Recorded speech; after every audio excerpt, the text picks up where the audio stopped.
A brasstax presentation. Discretion advised.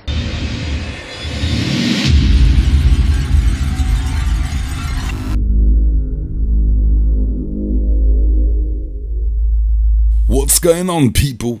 It's your boy. Yeah, it's your boy. It's brasstax, baby.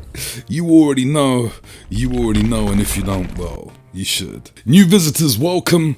It's brasstax, otherwise known as the 3D Maverick, 4K Rockstar, 8K Juggernaut, Movie Messiah, Corona Cowboy, and many more. Those are just a few monikers, but you'll get to know until you do already know. Guys, how's your week been? I kind of took a mini week off. I thought I'd just chill out and really just spend a lot of time eating, chilling with loved ones, and watching movies. I've had a Michael Bay week. Watched The Rock, watched Con Air, watched Armageddon, watched Pearl Harbor, watched Bad Boys 1, Bad Boys 2, and the lead up for this one, Bad Boys for Life. Now, if you are listening to this for the first time, if this is your first brasstax experience, brace yourselves, because I do things a little differently over here. You have other reviewers who kind of read off a script, see their eyes moving when they're talking, will generally bore you for 5 minutes. What I'm trying to do is keep things entertaining for about 10. So I'll probably start talking about this and that, I will talk about the movie, and then we'll get down to the nitty gritty, which is the transfer.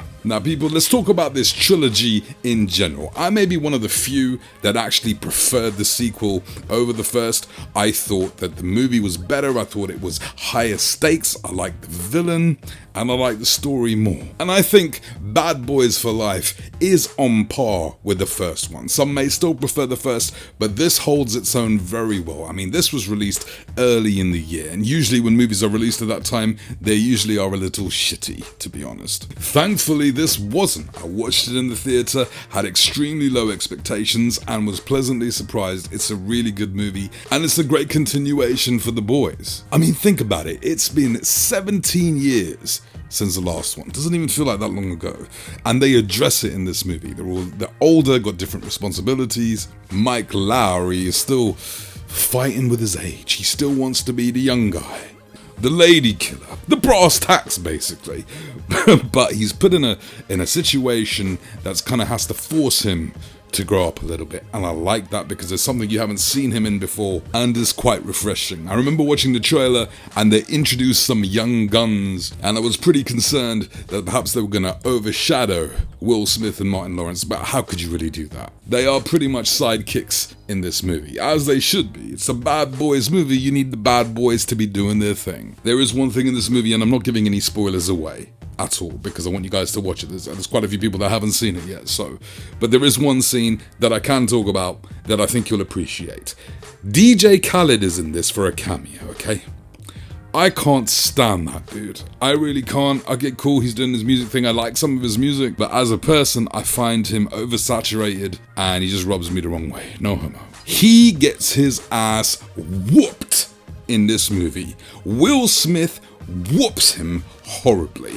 And let me tell you something, I'm weird. Sometimes I go on YouTube and I watch haircuts, hairstylings, and sometimes I watch people removing plaque from teeth because I find it very satisfying. That does not compete to how satisfying it was to watch this scene. You guys are gonna love it. Now there's two women in this, Vanessa Hudgens and Paola Nunez. God damn, that's all I'm gonna say. Shit took my breath away. Watching it with my girl, I had to put my shades on, if you get what I'm saying, so she can't see what I'm seeing. Now, you know, obviously Michael Bay didn't direct this movie, and usually I frown on things like this, but the new directors who did do this did Michael Bay-isms. You wouldn't even realize that you're not watching a Michael Bay movie. They're all there, all the camera shots, the panning shots. These guys are obviously fans and wanted to maintain the look. And that's exactly what it did. It looks like a Bad Boys movie. You'd be forgiven for thinking Michael Bay directed this. They didn't add their own flavor to it, which I think's a little bit of a shame, but I guess they did what they had to do to preserve the look. Now, I like the character arc of Will Smith, so I'm not complaining about any of that, but there's one thing in this movie that ends rather abruptly and pissed me off because I'm a big fan of this character and I felt that what happened to this specific person was totally unnecessary, and it didn't need that for the movie. It was already fairly high stakes.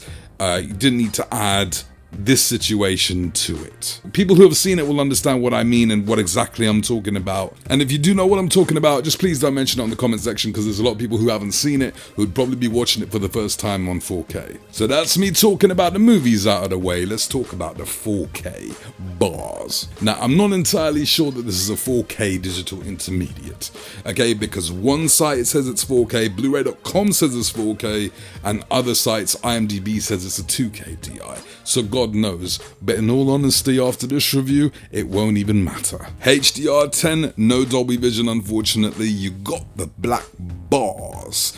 DTSX sound. I love DTSX. It just sounds like DT sex, almost like BT sex. Do you know what I mean? Over 2 hours. It's a 66 gig disc, and it's out April 21st in the US. And it's a Sony release. How do you guys think this is gonna go? This is an absolutely stunning transfer. God damn. Mike Lowry's suit's looking A1, you can see the texture on that bitch. Close-ups reveal tons of detail, wrinkles, pores. You know what, Will Smith looking a bit older these days, I ain't gonna lie to you. 4K really brings that out.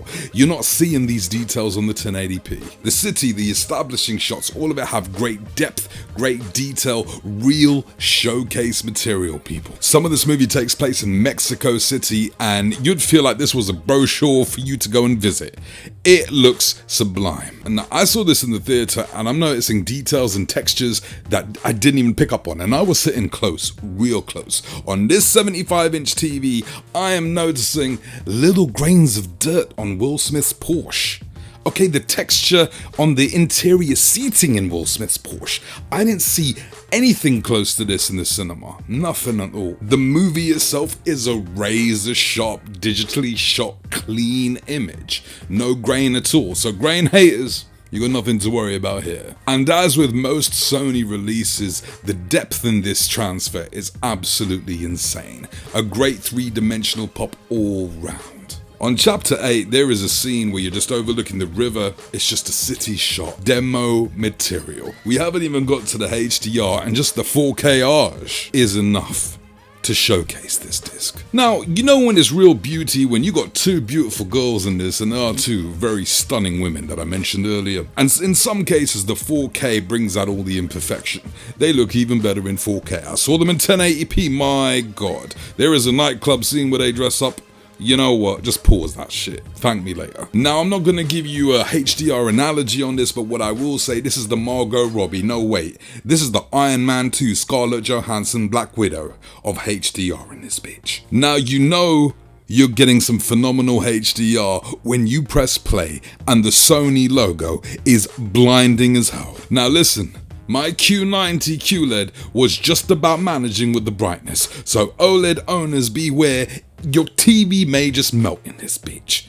I'm just kidding, I love OLEDs. Now, high dynamic range and wider color gamut are two very different things. HDR is the brightest brights and the blackest blacks, whereas the wider color is simply that, the wider color that you're not going to see on any other format. And usually when I review HDR, I put them both together just to simplify things. So that's really what I'm going to do here. This movie is very, very bright.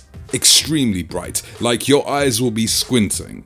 I mean, I was watching this at night, and I'm telling you, I had to turn the brightness down, the backlight, I had to do something because it was extremely bright. Panty dropping bright. Your girl's gonna squint while she's putting the panties down, if you get what I'm saying. Black levels are dark and inky, infinite black levels. Sounds like an OLED TV. Bright levels, like I said, will hurt your eyes. This is an extremely bright movie, like I said before, and they've managed to capture the HDR perfectly. The wider color, let me tell you something. Like I said, I watched this in the cinema. Will Smith's got this blue suit. In the cinema, it was blue. Guess what? On 4K, it's two-tone. I didn't even realize it was two-tone. Pinkish with a tint of blue. I was blown away by that suit. I want to buy that suit. I just want to walk down looking like a pimp of where I am. Pimp of my road. Do you guys remember the nightclub scene in John Wick 2? It was John Wick 2, right? Where it was just the neon lighting was just the HDR showcase. There is a nightclub in this scene that's going to blow that out of the water. There's nighttime city shots which look absolutely stunning. Like, I literally paused the movie. I'm not gonna lie, I got turned on. The cinematography is superb in this. Michael Bay movies usually are, and like I said, they're trying to copy the Michael Bay format. The city shots, the panning shots look absolutely stunning. Wider color, you're seeing different colors in the sky, different nuances, different colors in the trees, the leaves, even the brickwork, the shades off the building, the way the sun shimmies off the side of the walls, the way the rays of the sun reflect off the Porsche bonnet. Shit's exciting, I ain't gonna lie to you.